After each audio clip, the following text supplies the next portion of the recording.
Everybody, of course, it's your host Brink Young coming straight out of them South Memphis slums, and you are tuning in to the most award-winning independent talk show in the whole South, talking about none other than BrinkTV. Now, to not adjust your TV set, we got brand new faces kicking it with us on the icy white couch tonight, but these are actually legends. We're talking about legends, legendary group. We're talking about UTurn. How you guys doing? What's up, Brink? What's up now? First and foremost, I got to say thank you guys for being guests on the show. This really means a lot, man. Really means a lot. Thank you for having us, Brink. Appreciate you. Appreciate that. We talking about 50 years. 50 years. We getting into my older siblings age group now, 50 years of UTurn. So you guys actually were started in 1975, correct? Yes. That's correct. Okay. Well, let's go ahead and do a little housekeeping real quick. I want you guys to go ahead and introduce yourselves to the BrinkTV audience. Let them know individually who you are. Gary GT Taylor. Kenny Boy, one and only. And Bobby John. There we go. Like I said, legendary group, UTurn, accept no invitation. So let's talk about 1975. What was going on? What actually caused the formation of this group? Started right out of, I was right out of high school. Goodwill Village, backyard.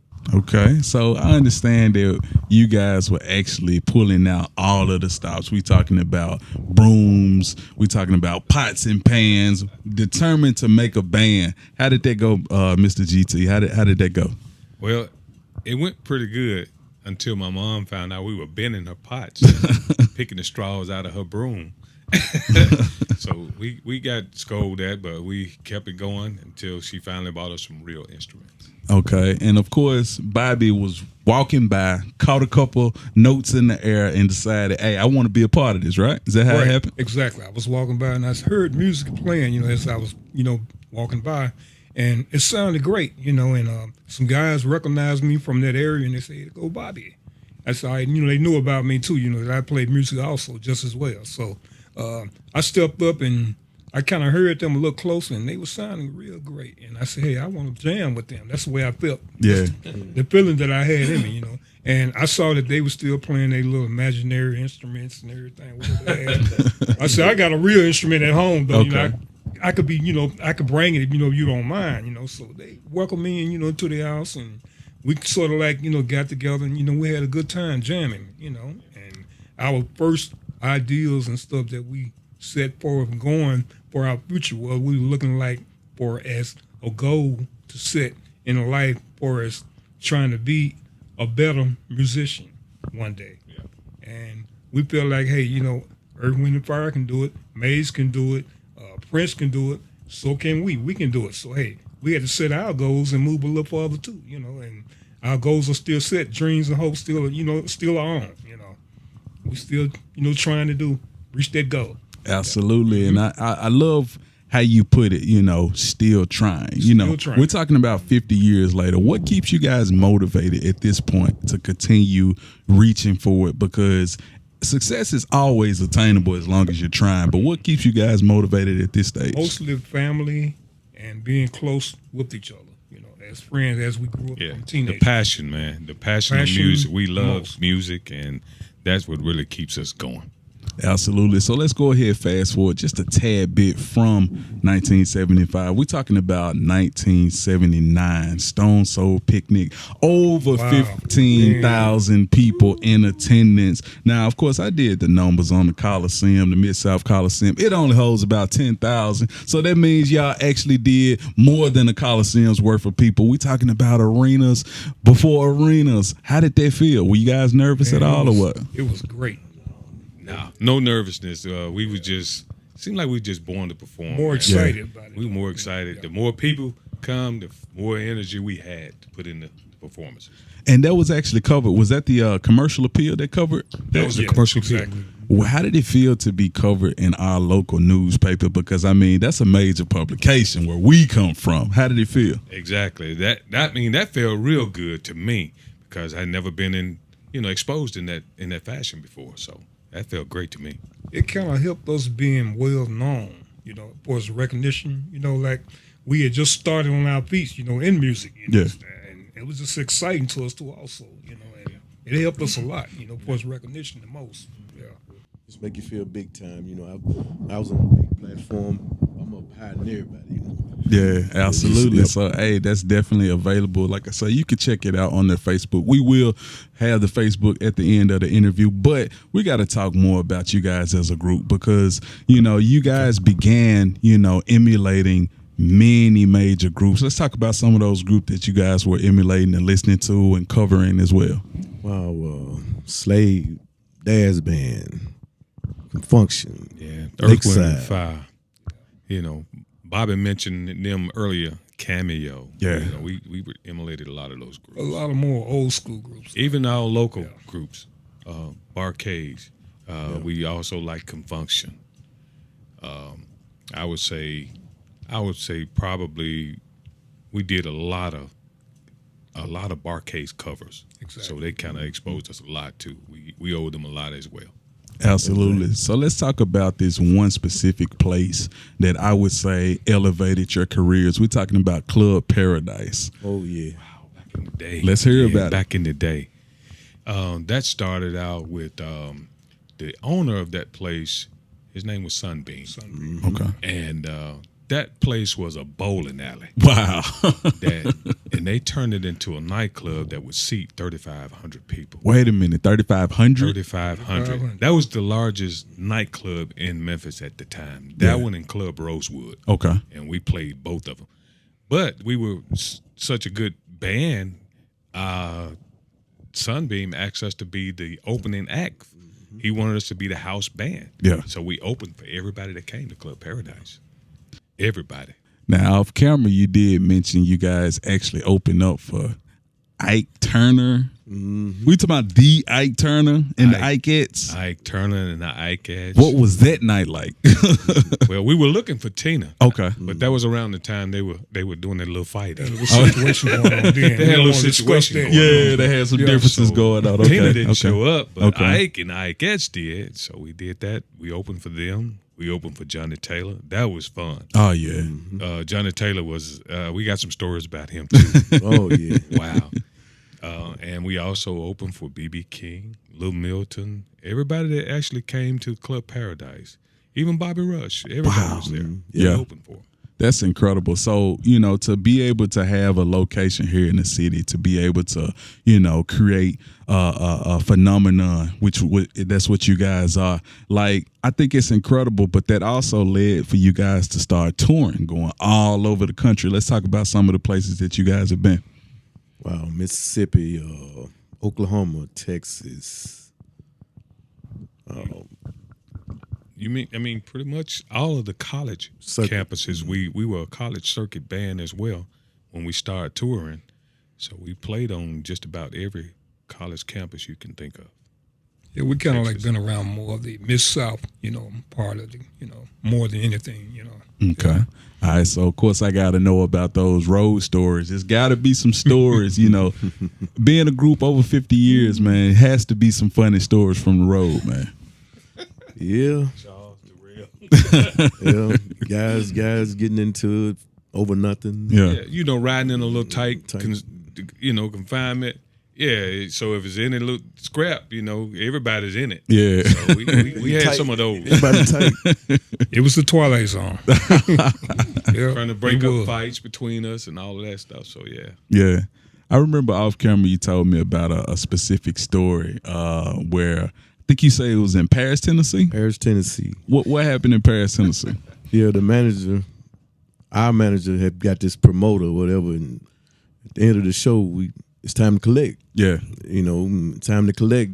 The producer didn't have the money. Wow, the promoter. So he was a janky promoter, basically. Yeah, That's he exactly didn't what have it the money, was. so he wanted to get taken up the street to pick it up somewhere. Yeah, he said Yeah. take him to the bank. He was going to Yep. get the money from the bank since, you know. Yeah. But we stopped at the Sonic, and when we made that little stop in less than 30 seconds, he bailed out on us. It was Took all out over. running.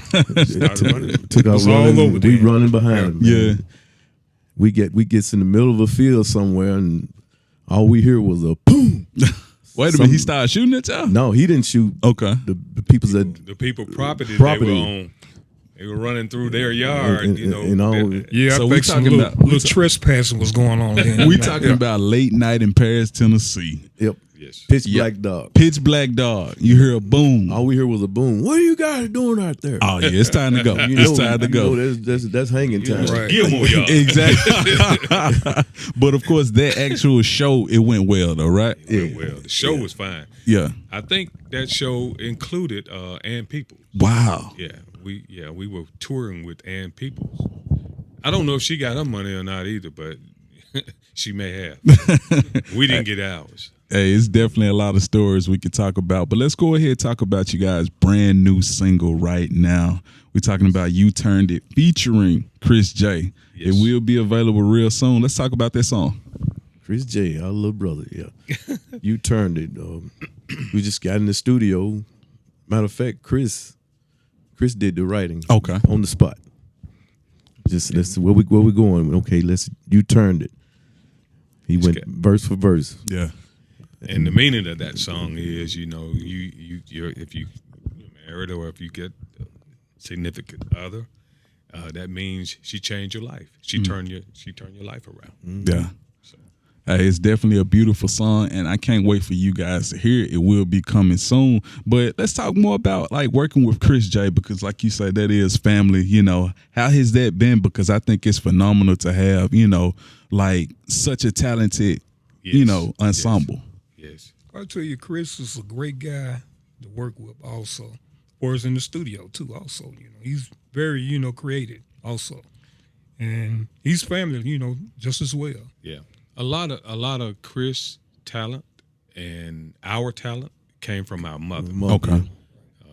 Her name was Clara Johnson. Everybody knew her as Duke. She was a gospel artist. Okay. But she could sing the phone book. Whatever you give her to sing, she could do it if she wanted to. So she was very talented herself. She taught all of us. Taught us about harmony. Yeah. She Tone, sure did. Voice tone, everything. If you got pictures, she let you know. Yeah. So go She ahead. would hit him upside the head, with a newspaper if they didn't get it right. She was actually instrumental in you guys' first studio recording, correct? Exactly. Let's talk about that. Well, we did that at our church. Okay. At that time was Thomas Chapel. The pastor was Hubert Sanders Jr. And that was the first recording that we ever done. Yeah. It was done on a reel-to-reel. And I challenge my viewers to Google that to know what that is. I know, but look it up. Yeah. So that was fun. When you're doing a recording like that, you can't go back and stop and change I missed that lick or anything like that. You can't do that when It's you a record. done deal on that one. No, it's done. So, it was an experience for us. It taught us a lot. Absolutely. Yeah, I wish we could have changed something back then, because I got to tell the story about my foot pedal. Yeah. If I'd have thought to oil it before we Yeah, you need record, some WD-40 the whole on it. recording, all you heard was squeeze. Well, it was funny. Yeah. So that's basically a part of the percussion. We'll just say that. Yeah. It helped make it, fatter. It helped the We sound. put that in the record That purposely. fat screech sound. There you go. So how could we describe an actual studio session with you guys these days? Like how would you talk about it? Well, it would probably be like maintaining more, and focusing on a lot of, creative stuff. Okay. Original style, and that's our goal. Really, It's a lot of fun in the studio. And We have it's a lot of fun. definitely a lot of fun. Challenging. Yeah. Yeah, you can go back and say, okay, I want to change something there. That's the fun part about it to me. If you say, oh, I don't like that, I can go back and do it again. Yeah. So that's what I like about it. Yeah, that's the best thing about it. Yeah, because you will make mistakes in the studio. Oh, just- yeah, Oh, of course, yeah. of course. When you make mistakes live, a lot of time nobody know it but you. Right. Yeah. The band members say, ooh, so we know. Or even sometimes a mistake will sound good. Yeah. Yeah. And you say, hey, keep that. I like that. Yeah. Yeah. And that's something that kind of happens with you. You'll be in there, playing Right. some licks, and Just then be you'll playing- stop. Right. And then exactly. what happens after that? And the technician, he would tell me, the producer would tell me like, hey, I like that. Yeah. Let's try that again. I said, like what? what did I do? I'm kind of like surprised. You tell me what did I do, and I play it back for you. Yeah. You know? And I like it just as well as you like it. Yeah. And that's our main, stuff that we do in the studio so far. Just be more creative. Yeah. And I think it's incredible. We were talking off camera, and you guys told me that you guys were basically self-taught. Like there were no lessons or anything. No. Just a gift, man. It was a straight up gift from God, man, because I never had any lessons. How I actually learned my notes on the bass guitar, Bobby just drew a chart with all the notes on it, and he told me, say, just study that chart. And then he could tell me, say, hey, B flat. I know where B flat is because, I've studied that chart. That's how I learned my notes. Yeah. Yeah, I was more like a teacher to my bass player. You want to take the credit for that? You were. But the good thing about it, he was learning fast. Yeah, I like that's what I like about it. He was picking up real fast. And I was kind of like more musical inclined, by my mother and your mother being a piano player. Piano, she was a musician just as well, and I kind of like inherit that from her. And we just keep on doing what I'm doing, Yeah, and Kenny was the drummer. Yeah. I learned from old school drummers. We go hear older bands play, and me and Gary would sit around and watch so long till they just get tired of us looking at them. And they say, "Come on, over go sit down. Come on, sit down." They let me sit down, get Gary the bass. We just go at it. Just go at it. Yeah, that's how we started. So let me ask you guys, like, as far as you three, in particular, like, which one has everybody laughing and rolling the most? Bobby. Oh, you told me I think out of you three, yeah. I don't know, Bobby. I think Bobby Wayne. We laugh at him more. Yeah, he does things that's just out of the ordinary. I'm a jokester. Okay, I can keep everybody laughing. Yeah. Yeah, this cat here, he's the real joker right now. Okay. Yeah. Okay, so out of you three, you on stage, which one the ladies going the craziest for though? Ooh, that's kind of like me, ain't it? Well, okay, Bobby. Since we're gonna let you have that one. Yeah. I would go out like when I perform. I'll go out and do something out of the ordinary, like he said. You know, I would try something I never tried before. He played the guitar with his teeth. Wow. I mean, that was kind of stunts. Yeah, he did. With music, with the instrument that I play. He know how to keep the audience. And it seemed like the audience, they like it pretty well. So hey, I give them more of this stuff. Yeah, they want some more. Hey, I got some more for them. Yeah. Yeah. One thing that's funny you guys told me off camera is that diversity in your music. But what was funny about it is you told me you actually be crowd surfing. Like you would jump out in the audience and everybody caught you every time. Every time. Never failed. We doing the Van Halen jump. We did those college circuits. They were wild. Those kids were wild. Most of them were football players. Okay. So they could catch him. He jump out there, man. You trust it. Yeah, I wouldn't do it. We'll pray for him though. Sometimes when he just jump out there like that, me and Gary said, I hope he don't break his leg. Some concerts we had continue this show. We had some at the casino. Bunch of guys was, they down there drunk. If you jump, we'll give you $40. I said, okay. Get ready to catch me. I'm on the way. I jumped, they catch me. He gonna risk his life. They throw the 40 out. Now, are you jumping at this stage of your career too, or what we doing? Still jumping. You still jumping. Still jumping at 67. Hey, KT is still jumping, so hey, y'all make sure if you at the next show and they play jump, you better catch Kitty. Still gonna let him jump by himself. We'll try to have some paramedics out there, okay, to help him out. All right, so let's talk more about, like I say, you guys. You have any performance regimen? Like, how does rehearsal go? How is a typical UTurn rehearsal? It's fun. Okay, it is a lot of fun. We probably do a little more bickering in the rehearsals. Okay, because all of us want to be perfect about a song. So we probably do more arguing in rehearsal than we do anywhere else. Yeah, it's more learning, being enthusiastic about a lot of picking up a lot of different experience from playing, you know. And we get to see how the other musicians just as well, like the one we hired to come in to help us out. Yeah. And that helps a lot, you know. Yeah. It's just like a class. We're in class. We learning. Yeah.